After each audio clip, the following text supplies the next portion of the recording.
Switching gears here a little bit, and this this might be a little bit of an easy topic because there seem to be so many issues with the Bengals in 2016. It's been a frustrating year because you see talented players, you see the core that this team is locked up. Yet I think I mentioned at either the onset of the show or just before, the Bengals in their last 4 games, I think they lost the 3 games by a combined 10 points or something like that. And then they tied the game against the Redskins. And, they're just on the cusp, but they can't finish. They shoot themselves in the foot, and a lot of underachievement is happening with this team. So, Scott, I will start with you. And I'm going to ask this question. What do you think is the biggest issue plaguing the team this year to get them to 3-7-1?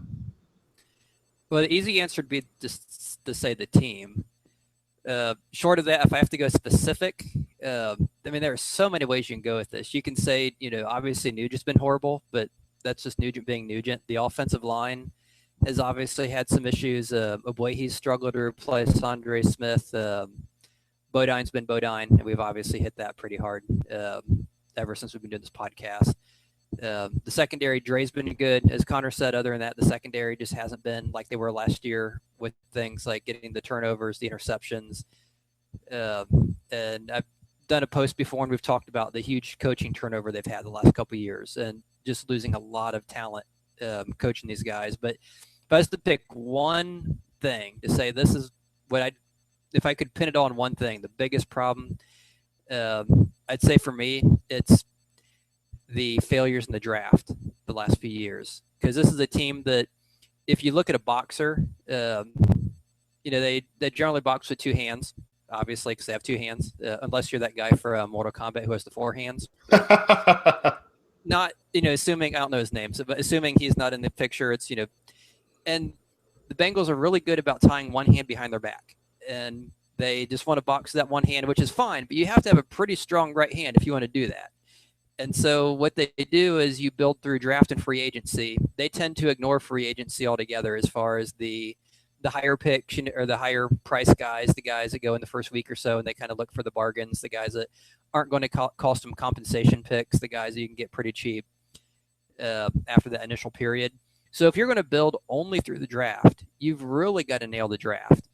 And they did a really good job back in 2010 or 10 to 11 when they got Dunlap, they got Geno Atkins, they got Green and Dalton, also got Bodine in there, and then the next year they managed to get Aloka and Jones kind of late. So you kind of have that core, and that's pretty much been the core of this team. And then, of course, they got Burfict, but he wasn't drafted.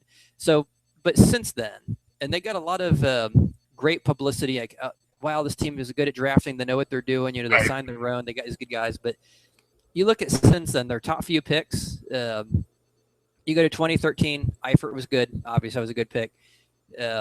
Giovanni Bernard, he's been good. You could argue that, okay, Le'Veon Bell was taken later, but still, Bernard was a good pick for what they wanted. After that, Hunt has obviously had issues. He's had struggles even getting on the field as a backup.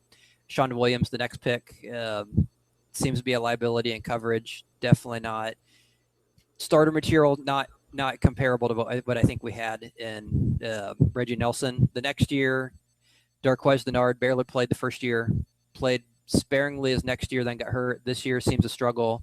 Whenever you see him give up a touchdown, it seems more often than not he's in coverage or on the field, which is kind of disturbing for a guy who is supposed to be pretty highly regarded in his 3rd season. Jeremy Hill has struggled mightily since that breakout campaign his rookie year. Will Clark, same as Marcus Hunt, hasn't gotten on the field. Russell Bodine, we could spend, we have spent a lot of time discussing his issues. And then 2015, Obuehi has struggled mightily playing the right defensive end, and where we bring in this old journeyman has kind of been passed around. Eric Winston, who's beaten him. Jake Fisher can't even seem to get on the field with the offensive line problems. Tyler Croft, same issue. They don't seem to like him enough, put him on the field. And PJ Dawson, who they seem to hate. So there's really no one from 2015, the first 4 picks, that they even seem to want to play. And then this year, William Jackson gets hurt. Andrew Billings gets hurt. Nick Vigil, they don't want to play because he's a rookie, apparently, even though linebackers could definitely be improved. He's been playing Tyler now. Boyd's been decent. So for me, that's the one thing. I'm going to say it's the draft picks, because when you like I said, if you want to box with one arm tied behind your back, you have to have a good strong arm, and they just have not been doing it. And all the praise we've kind of given them for Tobin and player personnel for Dalton, it just doesn't seem to be panning out over the last 4 years. So I would say that's the biggest, the biggest problem. It's basically caught up with them. It's a great point, and you look at their drafts. There's two things that stick out to me with that, Scott, and that's a great point. Number one, they kept touting this best player available type of strategy, and what they do is they wait for a guy that maybe it's not a position of need, but it falls to them, and they try and draft and develop that player, and it hasn't always worked. And now you see these myriad of first round corners, and they're sitting on the bench or injured or waiting behind other guys, and it's just hasn't played out. And the most ironic thing, you mentioned Burfict, Scott. The ironic thing there, he's the best linebacker that Lewis has had with the Bengals, and he's an undrafted player. They've spent a bunch of money in free agency on linebackers. They've tried to draft other mid-round guys, and they haven't worked out yet. Burfict, the undrafted guy, is the best in 14 years that the Bengals have had. Well, it seems like their best players tend to be players who, for whatever reason, fall to them, that are just really highly regarded, such as Dunlap. He was considered a first-round pick, and he had some red flags. He fell. Same with Burfict. He had some red flags that fell. They just haven't seemed to have as many of those the past few years. Some people argued that Oboye was a reach. Tyler Croft seemed like a huge reach. Nick Vigil, when he was drafted, obviously we haven't seen if he can play. Yeah, Clark was one. Trading up for Bodine was one. Yep. So they seem to have gone from, and even Georgia Loca was a huge steal. A lot of people considered him one of the top few safeties that year. So they have gone from this team who just sat. They got these amazing people that fell to them. And it's like, wow, this is incredible. And then they more often than not panned out, to now where they get the guys either right where they should have gone or a little higher. And it's okay if you want to do best player available, but you've got to get the best player. You can't say best player available and get the seventh best player. It just doesn't seem to pan out. And for whatever reason, the draft gold they had 5-6 years ago just doesn't seem to be materializing this year. Yeah, and the draft draft and develop philosophy only really works if those guys in those mid rounds, late rounds end up being solid picks, as some of these other guys end up leaving in free agency or what have you. And by the way, Scott, the four-armed character from Mortal Kombat, his name is Goro. Okay? Goro. Check it out. Connor, what do you think is the biggest issue that's facing this team this year? I mean, it has to be line play. I mean, there's not even really much use talking about it. The offensive line was offensive line, right? 5 unit last year. Well, both sides. I mean, the offensive line was a top 5 unit this year. Has been one of the league's worst this year. Probably not the worst, but one of the worst. And then you have the D line, who last year Geno Atkins and Carlos Dunlap alone put up double-digit sacks. Michael Johnson and Domata Peko weren't. They were playing pretty well. Domata Peko had 5 sacks, I think, last year. And Johnson was still a great run defender, and he's still a good run defender, but we all know what his limitations are. And even though they didn't have the rotation like they still don't this year, Wallace Gilbert really wasn't playing that well, and they brought him back, and he's still been the same player. Marcus Hunt has probably been a little bit of an upgrade, but not by very much, if any. And, Geno Atkins and Carlos Dunlap aren't putting up numbers, and now all of a sudden only 4 teams, I think, have fewer sacks than the Bengals, and only one team has fewer forced fumbles than the Bengals 5, which happens to be the Titans, who, I don't know why no one is talking about this. The Titans have not forced a single fumble all season. I think that's insane. But, the Bengals haven't gotten any sacks, and as a result, I think, haven't been getting any forced fumbles, which is huge.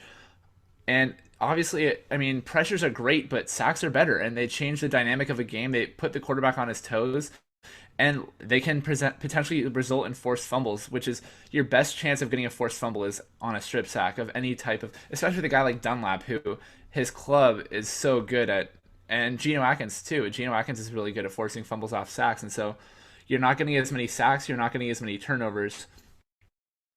The defensive line has high expectations, and they're not playing well either. I agree, and I mean the strip sack thing. We saw that this last week. Andy Dalton was fumbled the ball 4 times, 3 of which I believe were on sacks. That's Or huge, and the Ravens barely beat the Bengals in that game, despite the fact that they strip sacked him 4 times. yep, he lost 2 of them. One of which was an errant of the 4. One of which was an errant snap by Russell Bodine that hit off of his chest, and he ended up losing that football when the Bengals were in scoring position, I believe, at that point. And then he had 4 on the day, that's not a recipe to win for me. And good stuff from you too, Connor. That's it might be an obvious answer, but it definitely is a good one for me. I do agree with both of you, but I look at one physical aspect of the club, and maybe it's because I've got a little bit more of a baseball background than a football background, but I look at also a mental aspect. The physical aspect for me, I look at overall team speed. And the Bengals had a chance, Scott mentioned the draft issues. They had a chance to package some picks and maybe get up and get a speedy receiver. There were some other speedy options in free agency. Travis Benjamin is one. Mike Wallace, who made some good plays against the Bengals last week, is another to be a complimentary speed receiver opposite A.J. Green.